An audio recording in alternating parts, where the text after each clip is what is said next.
laws of Trinidad and Tobago says. What does it say? It says, one, in the case of you, nationality. Two, grounds on which you get your nationality. What would be? You are Trinity. We like to say you are Trinity on one basis. You were born here, that's right. Anything extra? Huh? That's right. Your parents were born here too. So on two grounds. Because even if you were born in the United States, you would still be a Trinity. You might be a citizen of the United States too, but you certainly will be a Trinity because your parents are Trinity. So Trinity law says parents by descent, or by birth, not both. By birth, by both. Yeah? You know, some people come and then they become naturalized. In your case, you were born here. What you call the Jews solely and the Jews sandwiches by descent. But we're not into that yet. We're dealing with the lesson. What is a similar kind of thing? And it is up, the country's laws is what will determine the issue of nationality. Can you register your vessel in Trinidad and Tobago? One goes to the laws of Trinidad and Tobago. It's not a matter for international law. The issue of the flag and so on is not a matter for international law. It's the country's laws.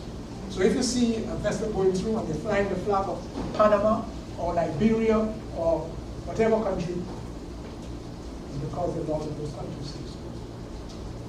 Now the laws dealing with the flag issue, the nationality of the vessel, says that in the convention there should be a genuine link between the vessel and the state whose flag it is flying. What do you think genuine link means? There should be a genuine link. This is what it says, not my words.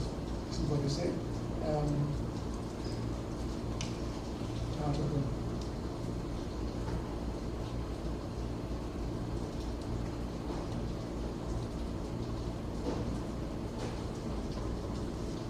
Article 91, dealing with the nationality of ships, says every state shall fix the conditions for the grant of its nationality to ships. So it's every state determining that, not international law.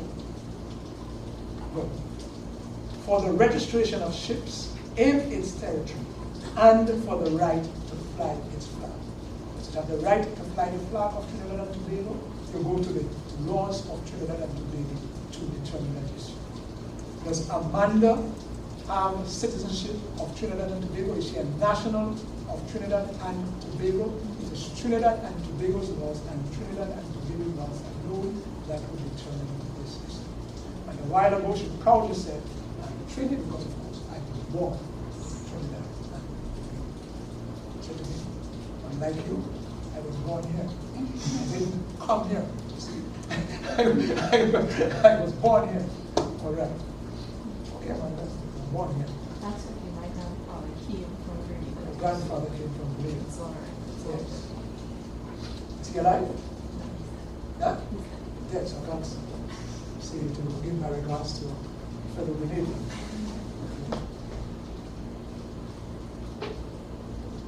Says ships have the nationality of the state whose flag they are entitled to fly. There must exist a genuine link between the state and the ship. What do you think genuine link? Just tell me a genuine link. What do you understand by this concept of genuine link? Genuine link. Genuine. Like it must have some vested interest in the country. Such as, give me an example. Like with cruise ships that most of the times they register, their flag is Panamanian. Yes. Yeah, the flag is Panamanian. Go ahead. Right, well, because the cruise ship industry is a big thing in Panama. So it comes as if we have a vested interest in it. Financial. Yeah. Because the ship is registered there, so they have a vested interest in it. Well, of course, I mean, it has the national. But in a sense, they may not have too much of it. The vested interest you're talking about in a sense. Well, what do you mean by vested interest? if Fair I officials and fair. to them, or okay, well, all right, hold it. Anything else? Genuinely, yes, Samantha. Maybe it could be depending on the purpose of the ship is. They would seek nationality with a state that can help them with whatever their purposes or protect them if need be. Well, all right, I mean, that could be a consideration. But, see your example, and she's Amanda. Cruise ships, she said. Not only cruise ships, sometimes all the tankers and everything. Yeah. A lot of ships. Panama is one of the countries, that's right. Panama, Liberia, yes, Honduras. These are countries you find a lot of ships flying their flag. They go to register their ships in these countries. They say they have a vested interest. Why do you think the ships go to register them? Because they don't have to pay as much tax. Yes. One of the things, of course, is the tax issue. Yeah. Plus, of course, the kind of conditions say that should be observed on board. Maybe what you're paying the crew and all these factors. Lax standards, low standards. Well, forget that. Okay. Yeah. But that is one of the reasons why sometimes say, well, because these ships really should be owned sometimes by Americans, maybe by Greeks. Yes, Greek magnates. Number one Onassis was married to Jackie Onassis, President Kennedy's wife. Yeah, own a lot of ships, shipping magnate. But sometimes they go and they register these ships in countries like Liberia, Panama, the Bahamas, Honduras, and so on. Well, of course, they collect some revenue because to register they will be paying millions of dollars. But you're right, a lot of it is to escape the tax, escape the thing. So it benefits them, but it is owned by them, by other people. Yeah, owned. We'll come to a case later on when we see when we come to MV Cyber with some Vincentian registered ship, but owned by other people. So, now, in such a case, so where is the genuine link? Owned, most of the crew probably could come from people from other places, maybe the captain from not your place. So what is the real link? Any substantial link between the flag state and the vessel? Given the fact that in terms of if you're looking at ownership, you're looking in terms of the manning of the vessel, you're looking at a number of other factors, and you see that the link is not very strong between the owners of the vessel and the state whose flag it is flying. But the thing says, nevertheless, you cannot see that even if it might be owned, yes, by Greeks or Americans or whoever, and doesn't have any strong link, you cannot say it doesn't have the nationality of that state, because it is the state that has to determine that the laws of that state. Yes, it's not international law; it's the laws of that particular state. So yes, what you call flags of convenience. That's the term that you use for it, flags of convenience. So you see this, all these, what do you say, they say cruise ships and so on, flying this Panamanian flag and this Liberian flag and so on. Flags of, we call them flags of convenience. It's convenient for financial reasons, tax purposes, and so on. Notwithstanding the fact that the convention is speaking of genuine link. But we'll come back to that when we come to deal with this MV side case. Then, very quickly, one other thing that we, of course, the flag state has certain duties to make sure that the conditions on board the vessel is safe, seaworthy, a number of again, sometimes it's just like standards are lax. This is lacking, that is lacking. But I suppose maybe it's a minimum standard. But again, that falls on the purview of the. There's one thing that I want to do very quickly. So establish the ship, the vessel is on the high seas, the flag state, and the road, with two exceptions. Piracy and hot pursuit. Piracy. If you have a pirate vessel, or there is piracy committed on the high seas, in an area beyond the jurisdiction of any state, it's not only the flag state that can intervene. even if the flag is the state soil, it's flying the flag of Panama. Yeah? Other states, piracy has been committed, can intervene. And you've been hearing, if you're reading in the news, piracy off the coast of Somalia. You hear that very often, off the coast of this country, that country. And you know now there is an international task force in these high sea areas to protect shipping from the Somali pirates. What do you mean by piracy? International law defines piracy in a particular way. First of all, under international law, what you refer to as piracy jure gentium, piracy according to the law of nations. Now, I should tell you, in a number of states, they would have in their own laws probably provisions dealing with piracy. Recently, in the Arctic, the Russian area, where Russia was drilling for oil exploring, you know that some, I think it was Greenpeace, I think it was trying to prevent them from conducting these activities there. And at some point, the Russian apprehended the people who were trying to board their things over there. And they charged them actually for piracy, Russians, but also under Russian law. I think they have since dropped the piracy charge and they kept further charges. Yeah? It's only getting, yes, that's right. They dropped the piracy charge. But initially, piracy was one of the charges. But we're not so much concerned about that, because that was under Russian law. We are concerned, the piracy we're talking about here is a piracy under international law. And let me very quickly read you how international law defines piracy. Because what you will find most likely is that the definition there is far narrower than you probably may find in some states' laws. So piracy jure gentium. The idea is this: once we're dealing with piracy, and that has been established under international law, every state has jurisdiction over the pirate. So it's not only the flag state. Once it's piracy, it's a situation of piracy. All states will have jurisdiction on the island. That's one of the well-known exceptions, and that's an old rule. Because piracy has been not only now off the coast of Somalia. Piracy has been a problem.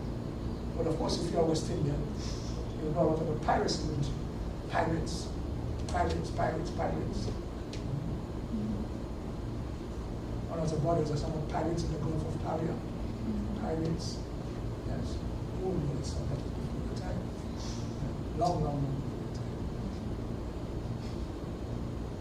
Yeah. Okay, Amanda? Pirates, pirates, pirates, pirates. Some kind of soldier, some pirates. But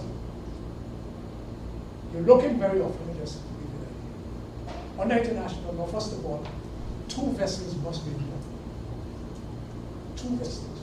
One vessel, so my vessel, the pirate vessel, going to attack another vessel. Take it up, yes, and try use force, yes, to obtain whatever it is, property, whatever you ring, area, whatever values you have, try to obtain that. And it must be, according to the definition in the High Seas Convention, for personal gains, personal benefits. The question would arise, of course, what if you are prosecuted with political cause? Because the thing says for private gains. Private. Just want to loot. Yeah? Enrich yourself at my expense. You don't really have a cause. So it's not any political cause that you're prosecuting. It's simply against private. So if it's a political cause, what would you call that? Privateering? No, for international law, the definition says no. I say for private gains. So that would exclude it if it's for political. Although that area is sort of getting grayer and grayer now, because especially in light of terrorism and all these things, I think states tend to don't take as liberal a view as they used to during peace. But nevertheless, this is what the convention is saying.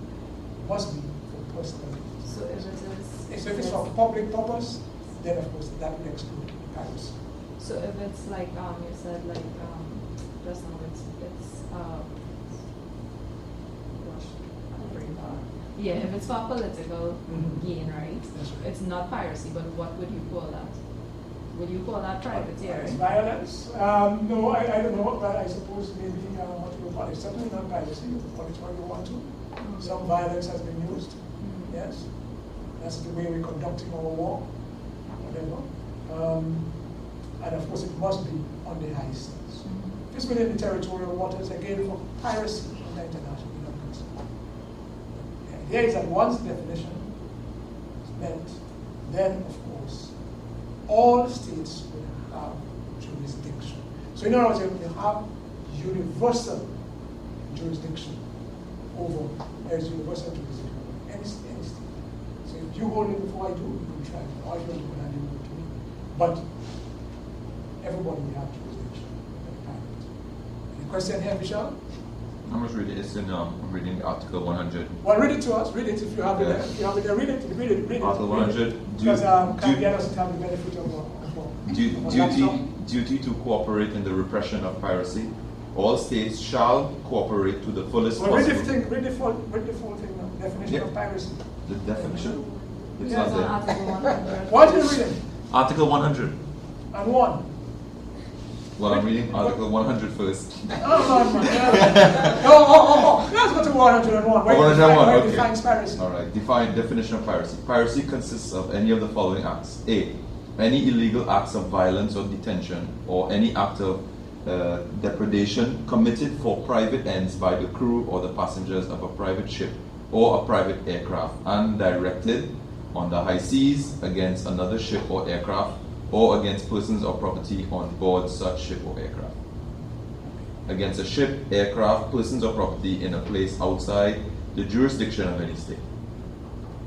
B. By any act of voluntary participation in the operation of a ship or an aircraft with knowledge of facts making it a pirate ship or aircraft. And finally, C. Any act of inciting or of intentionally facilitating an act Good morning. described in the subparagraph. I was Blah, ready for blah, you. blah. You said we probably would have to begin. You don't believe that? Yes, I do. All my Okay. Yes. No. Yes. So, what you have just heard there is this. Any illegal act of violence or detention. So we have this vessel, yes? We're going now to hold up other vessels, yeah? Any act of depredation committed for private ends. Private ends. You see, this is what I'm saying, you're not really prosecuting some sort of political cause. So private ends. That's when you get a bandit going in and holding up a place. Yeah? For private ends. But sometimes you have situations where you may be doing it to raise money, raise funds, because of a particular cause. Not for private ends. So when you get it, when you say it's going towards that, we need arms to continue to wage the struggle. So that means they're not For that purpose. For the purpose of the law, is the definition of a pirate. Yes, that's right. For private ends, that's right. So it's narrow. But as I said, some countries within their own laws may not necessarily say for private ends. I just say any act of violence and going to hold up the thing. By the crew or the passenger of a private ship. So you're not dealing with washing or anything like that. Or a private aircraft and directed on the high seas against another ship or aircraft. So it's one ship coming and the one on the pirate vessel coming to hold up your vessel. Yeah? And I take everything that I get. Loot it. Pillage it. Yes? And then make my way back to the port. That is piracy. And I did it on the high seas. If I did it within the territorial waters of because of course the coastal states there would have the jurisdiction. Yes? And the idea is that piracy, what is significant in that, all states have jurisdiction over the pirate. Ordinarily on the high seas, it's just like a flag state exercise. situation of piracy, all states would have jurisdiction. Simply because the pirate was considered to be an enemy of mankind. If you want the Latin, hostis humani generis. Hostis is enemy, hostile. Humani, human. Enemy of the human race, generis. Hostis humani generis. Enemy of the human race. Enemy of mankind. United States generis. Like you get the word genus. Genus, generis, means race. Yeah, that's right. See what you've missed? Never did Latin in school. Long gone. But that's what you missed, Samantha. From your Spanish or French, no Latin. Sometimes? Yeah, A little bit sometimes, a little bit here and a little bit there. You say, if only. And by your time, it's talk that. It's a big language. But they look at you when you like it. no, I haven't done it, but I can see links. The links, yes. Yeah, so I can see The French. definition and some. Constructions or some French constructions. Yeah. Anything here on piracy? You understand? It sends two vessels. One vessel attacking another. Yeah. For private ends. They are criminals. Criminal purpose. Transaction. To obtain by using violent means, gain property. Yes, Taniaka? No, you. Oh, you just. Yeah, okay. Yes, Samantha. If it is, let's say, ownership. I know you're fascinated by this. Yes, this I am. piracy I'm thing, so fascinated. Yeah, that's right. So if it is Go your on, yes. ownership, right, and Yeah. you have people on board that decide to take the ship, are they considered pirates? No, we're not to be a mutiny. Well, that's right. You're quite right. I understand what you're saying. They're this one on that vessel there. Mm-hmm. That's right. Because, but the definition that we've just gone through is one ship attacking another. So you might say, well, what's the difference? That's what you're saying. But they have taken over the ship, well, they have mutinied or something. So, but it does not really fit within this definition where you say one ship against another ship on the high seas. But your scenario is we are board that ship and we're taking. Well, for all you know, they might regard us as pirates, but it does not fit within that definition of piracy. Yeah. Any other question? Piracy meaning? The other one was hot pursuit. What is hot pursuit? Right of hot pursuit. Now, you know you have all these different zones in this, these different regimes in this. So let us say Vishal. A vessel comes and maybe, what is it doing? He illegally fishing my. That's a good example. That's a beautiful example. They are fishing. It could be whether it's in the territorial sea, whether it's in the exclusive economic, but only you must fish. And they're fishing illegally. No permit. That's right. Well, what would you do? They're fishing. Tell them, they try to probably arrest the vessel. Correct. So, signal to the vessel, stop. You have either a visual signal or an auditory signal that you send to the vessel, stop. Mm-hmm. Vessel does not stop. Doesn't want to be apprehended, so it decides it's going, or to try to escape. And you, if this is in the territorial sea, or in the exclusive economic zone, because it has speeding away, you have commenced chase within, and that is important. If it's the exclusive economic zone, it must be within the area where you have jurisdiction. You can't commence the chase on the high seas. It must be within the area where you are exercising jurisdiction. Must. But if you have commenced the chase within your exclusive economic zone or your contiguous zone or your territorial sea, once you have commenced it, you can, and even if it reaches the high seas, you can continue the chase. Ordinarily, you don't have any jurisdiction on the high seas. But the chase, remember, started within an area where you exercise jurisdiction. But it didn't end within that area. It continued onto the high seas. So you now continuing the chase. Yes? And you're allowed to do that in accordance with this right of hot pursuit. Hot. Hot meaning, or pursuit to chase it. The hot part of it is this. It must not be interrupted. So let us say, for example, it was last night, 5 o'clock this morning, we started this chase. Maybe your vessel, the vessel you were using probably a little too slow. And the chase stopped, it was interrupted, and then afterwards you went back about some hours later. Come get faster vessels and so on. No. No. You could have vessels joining the chase, but it should never have been interrupted. Because if it was interrupted, it means it would be hot. It must be hot. You know, hot on the heels, hot. Yes, thing like Iros Calypso. Hot, hot, hot. The pursuit must be hot. They know who loses. Huh? I don't know who loses. Not rose, arrow. Oh, I don't think Yeah, it's feeling hot, hot, hot. Yeah. I don't know who happens. No, arrow died. They're too young, they're too young. Yes. And I think it was a big one. Well, arrows are collection name from Montserrat. When was the last year he died? It might have been last year. Had this song. Well, not yet, because we don't have one.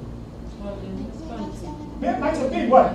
It's one of the, it's one of the, probably I don't think we have a collection that has very big than that collection. Hot, hot, hot. He sold it eventually to somebody, got some millions. It was also played in a movie. And that's right, and you're hearing it played. Up to now, you go sometimes, you still hear it, but he no longer has the right because he sold the rights to some millions of dollars. I don't think any Calypso has made more money out of a Calypso than this hot, hot. What can identify it? Hot.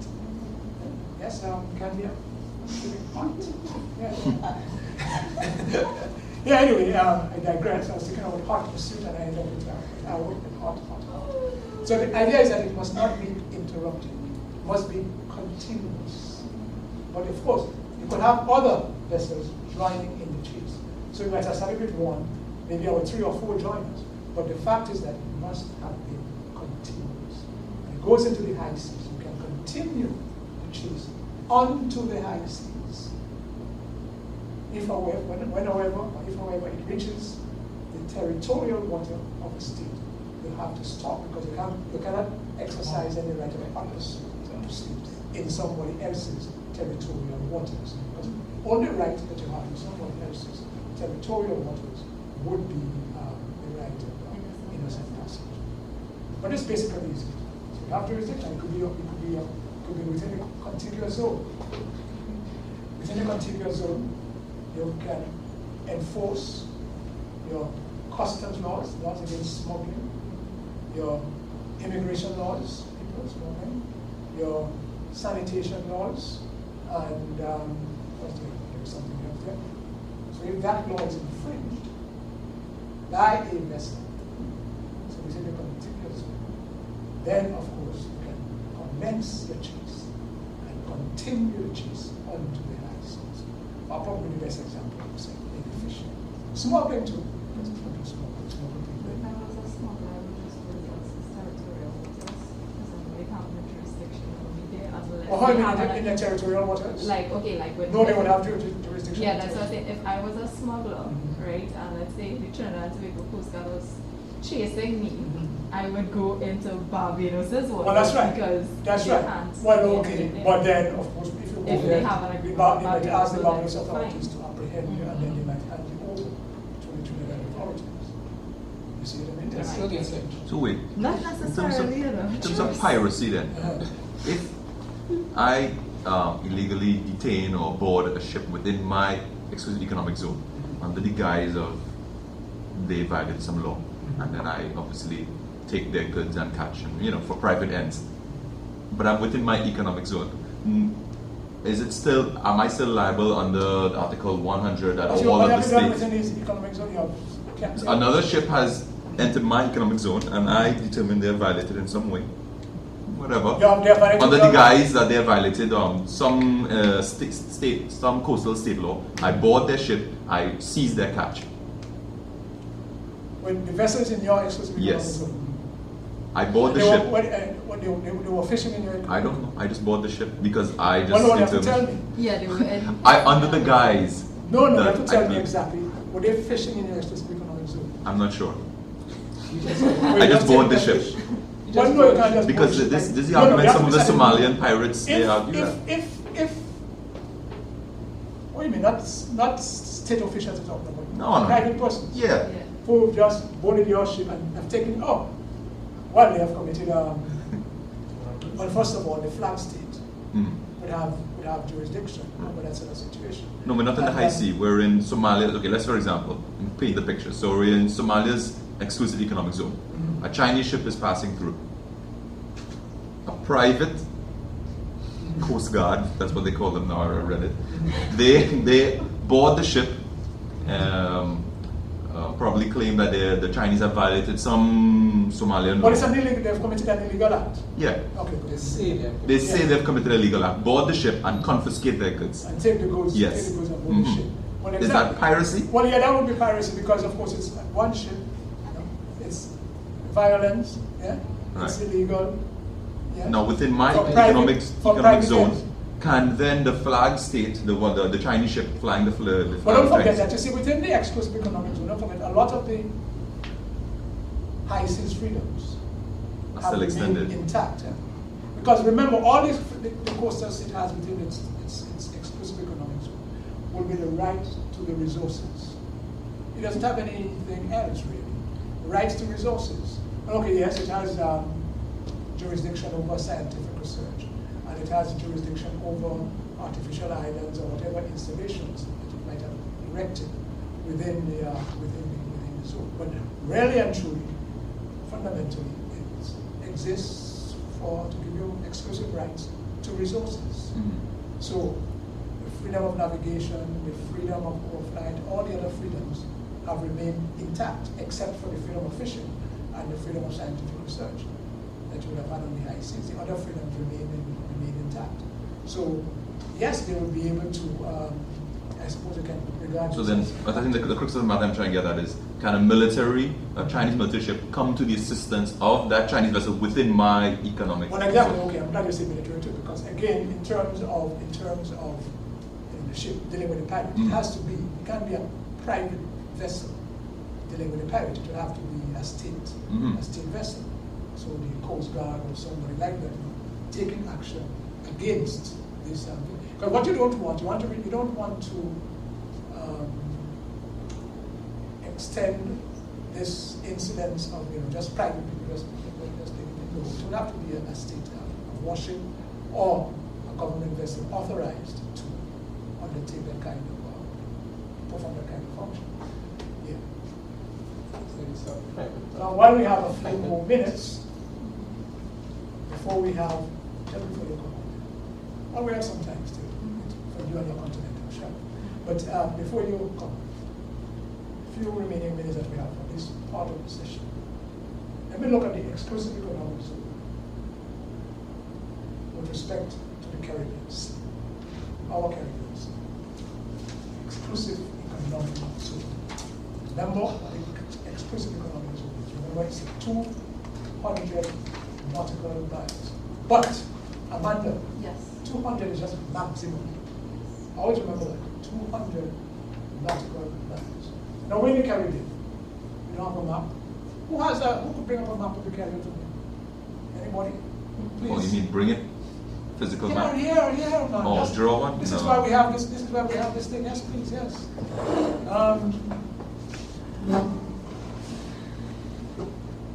Let me see if someone will beat you to it. You don't have anything yet. You have come to make a map of the Caribbean.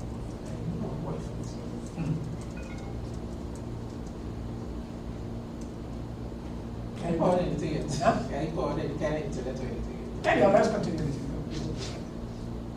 Carry on. In your mind's eye, must have a map of the Caribbean lines there. And now here you look at the Caribbean.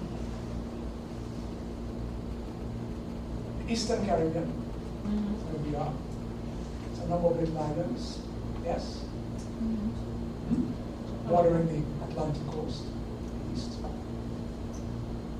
Then, to the north, we have some larger islands. Eastern Europe, Cuba,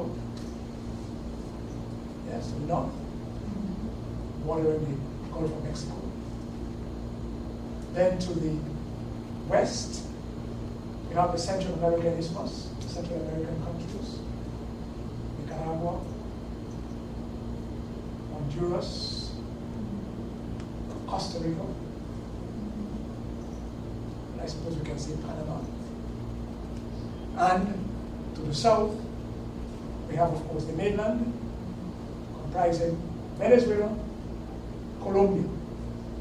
All these territories are washed by the Caribbean Sea. So, Samantha, when you think of Caribbean, and for the purpose of the law of the sea, we have to think broad, the wider Caribbean. We're not looking only at the little islands. Because Amanda might be inclined to think Caribbean is only just English-speaking Caribbean. No, taking a broad view of Caribbean. All the territories whose coasts are washed by the Caribbean Sea. All right? Good. Okay. Thank you very much. You want Yeah. it with the EEZs? You want it with the EEZs? No, not necessarily. But if you get to the EEZ, even better still. But if we don't necessarily have to have it with the EEZ. We have it with the EEZ. All right, thank you very much. Thank you very much. They have one, but then it just looks like lines all over the place. Huh? Well, yeah, they're obvious. But, Yes. and that would be useful. That would be Okay. useful. Lines all over the place, yes. I like how you put it, lines all over the place. I've seen it And already. indeed, there would have to be lines all over the place. Well, why are there lines all over the place? There's a lot of sovereign states. That's right, yes. Mm-hmm. Yeah, that one is number 3. Oh, yeah, that one good. This one or the other? That one good, that one good. That was good, that was good, yes. Thank you very much. Yeah. Well, in some cases, some of these lines will be hypothetical. Oh. Because not in all cases would you have had agreement. Not all the islands, not all the countries have actually entered. And remember, and this is the point, as we have all exclusive economies, and we all have made claims to 200 miles. So if you go to our laws, you will see that probably in the law will say 200-mile exclusive economic zone. But as Vishal has said, lines all over the place. And lines all over the place is filled because of the geography. Because we really cannot claim this maximum of 200 nautical miles. Those claims overlap. Vishal's words, lines all over the place. So that's the first thing you think of. Given the geographical situation, we cannot really claim a full 200 miles. And so therefore, when there is overlap, lines all over the place, this has come about as a result of negotiation. So we have now to negotiate, Laurie, negotiate with neighboring states. So we can determine where their exclusive economic zone ends and ours begins. So straight away, we have to get into a series of bilateral negotiations to determine, to establish the boundaries, because it will have to be first by agreement. Yes? And of course, sometimes, this is one of the things, first thing that you can see, we are not going to get our full thing because you also will see, again in terms of the geography, lines all over the place, our coastlines are short. So the area of shelf, or the area of exclusive economic zone accruing to our countries must of necessity be very limited. If you look at some other countries, say for example the United States, in terms of beneficiaries of exclusive economic zone, some of the big main beneficiaries, again geography. Look at the United States, Canada. Long coastlines, both on the Atlantic and in the Pacific. East, west, everywhere. So the United States will have a large area of exclusive economic zone or continental shelf. Even though, of course, they were not one of the people pushing too much exclusive economic zone. Because, of course, if you're the United States, you always will have considerations other than just the resources. You have some key strategic interests, issues that you have to make sure are addressed before you make that kind of claim to extend jurisdiction to this kind, like high seas. As I told you earlier, if you're a general in the Pentagon and you have to proclaim 200 miles, alarm bells begin to go off. Yes? And then you say, what will happen to the high seas? We're going to lose high seas freedoms. And it's not until they could be reassured that the high seas freedoms would not be affected that the Republic is able to get more. And this is why you would find most of the high seas freedoms in the EEZ have remained intact. Because people like America, the major maritime ports, have been shot that they have to. If not, they would never agree to anything. Because you have important strategic interests to safeguard. Yes, amongst the plans. Among two people at the same time. Narrow coastline. Now again, how much people get in terms of benefits, right? Living geography, probably going on to biology. What are the waters, or what is rich in resources, so that we can say when we claim it, we have vast amount of resources coming under our jurisdiction. I don't know what I'm asking. Yeah? Rich in resources, Caribbean Sea. I mean, no. In terms of fisheries? In terms of fisheries, yes. Oh. No, not rich in resources. In a rich, okay. For the simple reason, look at the waters of the Caribbean Sea. What's it called? Brown. Brown. No. Oh, it's not as deep blue as ocean. We have like nice, Atlantic. lovely blue waters. That's God ask anybody in the tourist office. That's how we market ourselves. How do we market ourselves? Blue Caribbean Sea. Yes, of course it's a blue Caribbean Sea. Go down to Guyana. Guyana, for the summer. Look at the country. Yes. They would have a lot of fish. Because you see, you need the nutrients. Fish can't just live like that. You need the nutrients in the water. And it's the nutrients brought down by huge rivers. Essequibo and the, what's the other one? Demerara and things. We're talking about Carolina River. Rivers, not creeks. So these nutrients, they bring nutrients to the system. Fish now will be there. Fishing. We do not have, our thing is good for two. We still have a little. But generally speaking, in these tropical waters, we do not have much fish in the tropical waters. You have far more fish in the temperate waters, not so much in the tropical waters. Secondly, again, the waters are pretty deep. Fish want a certain amount of sunlight. So the very deep waters wouldn't do them any harm. Right? So, really and truly, and as you move further north, now those islands down here, like Trinidad, for example, close to the continent. We have the Orinoco River, Venezuela somewhere there, and getting fish. And this is why a lot of our fishing will be taking place somewhere in this area.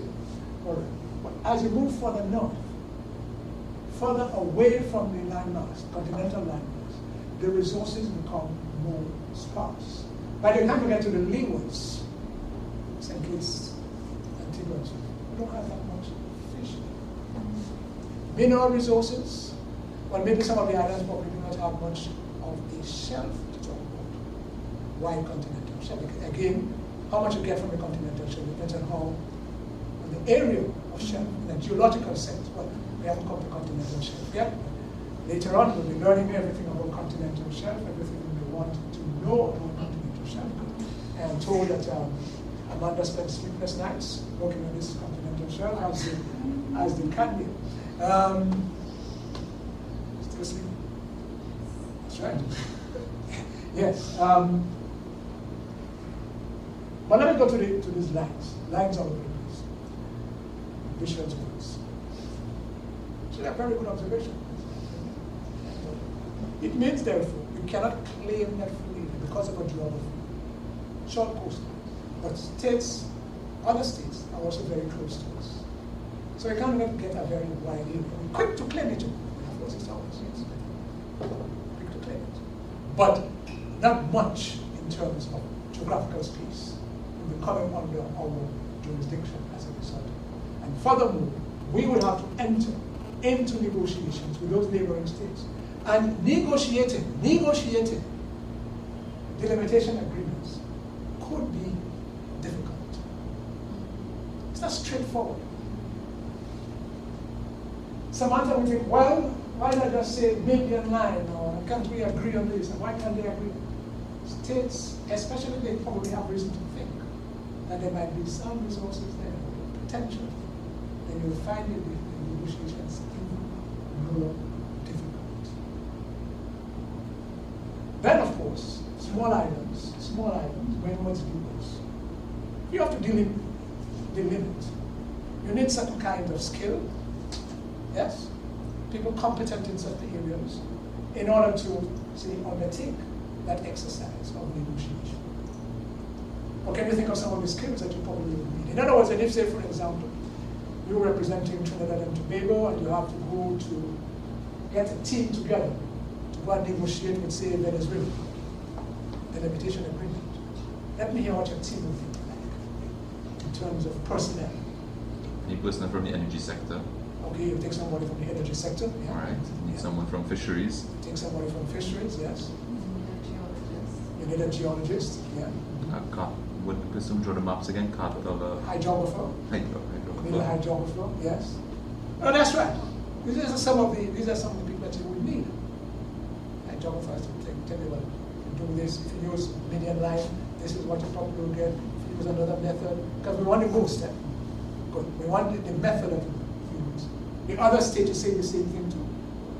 And we have, even before we go to the negotiations, we want the hydrographers to give us some maps and so on to see exactly, to help us to inform our negotiating position.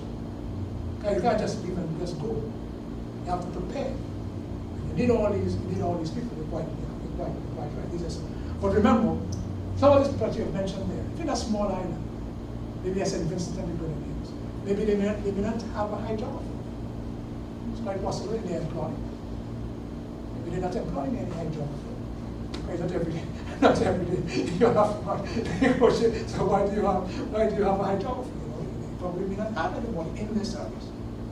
But he's critical. So how do you overcome that? How do you address the system? What will you do? Throw your hands up in the air and say we have no money, so we can't. You have to. Get a third party involved. Well, exactly. You probably have to get some international organization maybe to provide some money for you, give you some technical assistance. But that's how small islands get from your other courses. Get a number of things that they want because they don't so much that they don't have. Given a small size, small state. People doing small states? No, Not this semester, they're doing it. But these are some of the problems that small states will have. You have limited capacity in a number of key areas. So and to make that good, sometimes you need assistance. But I suppose if there is a hydrographer in Trinidad and Tobago and you're in St. Kitts Nevis, you might say, could you lend us your hydrographer, please, because we have to go and negotiate. So it's not Trinidad and say, okay, we will carry all his expenses. He'll continue paying his wages, but we'll give him hotels, we'll give him dinner or something. He may not mind too much, but that's for 2 weeks, 3 weeks. So that's a good thing, my good night there and so on. Anyway, so you need that. And what is most, let us say for example, that is, sometimes you win and sometimes you lose. So it depends sometimes on the circumstances, within your own circumstances. If say for example, traditionally, as was the case with Trinidad and Tobago, a lot of the fishermen were going south. going to the Columbus Channel, you're going to the Serpent's Mouth here. You're going into Venezuela. Yes, Laurie? Down in Cedros, the Carlos. You're going down the main, aren't you? But you're getting, before exclusive economic zone, you're going freely. Maybe you're on the high seas. Now you have exclusive economic zone. What used to be high seas have become exclusive economic zone. You can no longer go freely. But you want to continue gaining access to areas where you habitually fish. So what will you have to do? You don't know what I mean? What would you do? You don't know what you have to do. What would you do? Yeah? Exactly. Because you could no longer go because now they now have exclusive rights. We used to go there before. We had that problem with Barbados, over here, and Trinidad down here. The Bajans used to come off Tobago and catch flying fish. Well, exclusive economic zone, they could have done that in the high seas freedom. Yeah. Now that we have exclusive economic zone, they could no longer come freely. So they would have to enter into some arrangement with Trinidad and Tobago to continue getting access to these resources. And again, these are not that easy because nobody likes Bishop to give something for me. It's my fish. I can't just take my fish and just give to you. You got what I mean? So what am I getting in return? Money. Money. Or probably, if it's on the basis of reciprocity, maybe you might have fish in some area that they want. So I might say, okay, if you allow me to come into yours, then you can come into mine. Quid pro quo. But supposing there is no quid pro quo, what happens? It becomes more difficult. That is why, just in a sense, I would say in some cases, that it's easier between Trinidad and Tobago and Venezuela to enter into an agreement because Trinidad would want to come down here for shrimp and so on. But Venezuela would also want to come up the north coast and to catch these pelagics. Yeah? So you can have a trade-off. I would allow you to come into my easy, and your people could come into my easy. There's a trade-off. When you don't have trade-off, it becomes a little more difficult. And what is more, of course, you could always attach, even if they agree, you could always attach conditions to your access. Like, you could say only for 8 months of the year. They could restrict the number of vessels that you can have. Because if Venezuela used to give us licenses, like it was supposed to say 60. And you now distribute to fishermen. But we're not giving them any more than they have to conserve. They have to manage. So it's 60 licenses. And if you now come in without this, well, I don't get a license. It's be a fisherman, a qualified fisherman. So you now want to continue fishing. But you go at your own peril. If not, if you don't have the license, the Radio Nacional will come first, and then everybody say, look at what they're doing to train fishermen, blah, blah, blah, blah, blah, blah. But these problems have come up because, of course, of these developments in the world, particularly the exclusive economic zone can keep you out of it. But so too, it helps you to preserve certain interests. Because remember, as small states, most of their fisheries will be artisanal. Little men in little boats going out for a few hours at a time and then coming back. You can't go, they can't go very far, so we don't do much commercial fishing. So, in a sense, to keep your waters close to you, adjacent to your coast, as yours, and yours exclusively, may not be a bad idea really, because in that way, your interests of your artisanal fishing can be protected. Because the man from Point Cumana up here, can't go too far out here, because he only has a little boat, with a little outboard engine.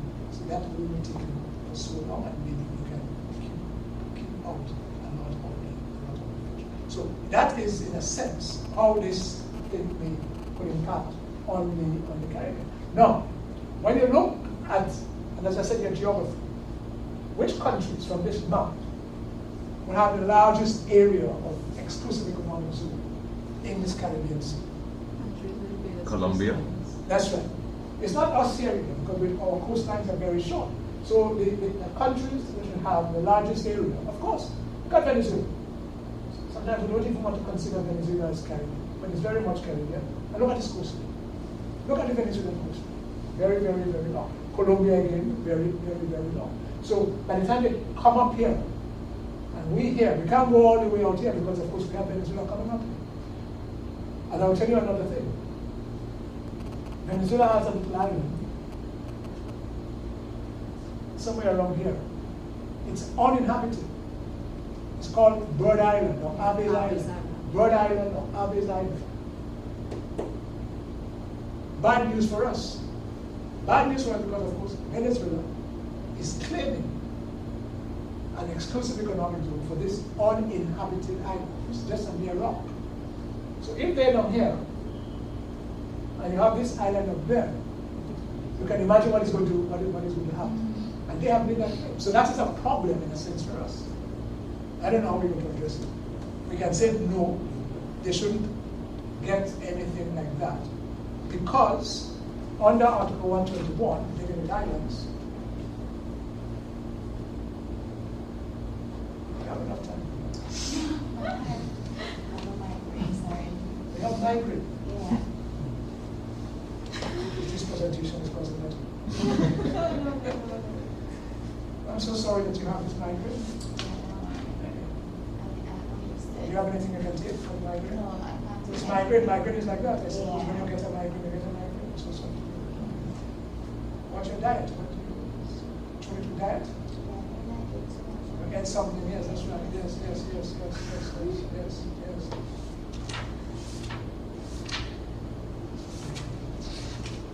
Yes. Article 121, because we are islands, and we must know it's an island. And it says, when you want to take a break and you need a migraine. You have a migraine. So take 10 minutes and we'll come back in the next 10 minutes. 10 minutes, and we will come back.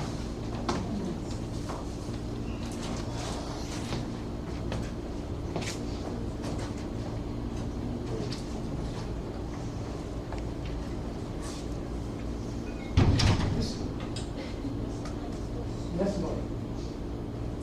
What can I do for you? Not that you are calling me to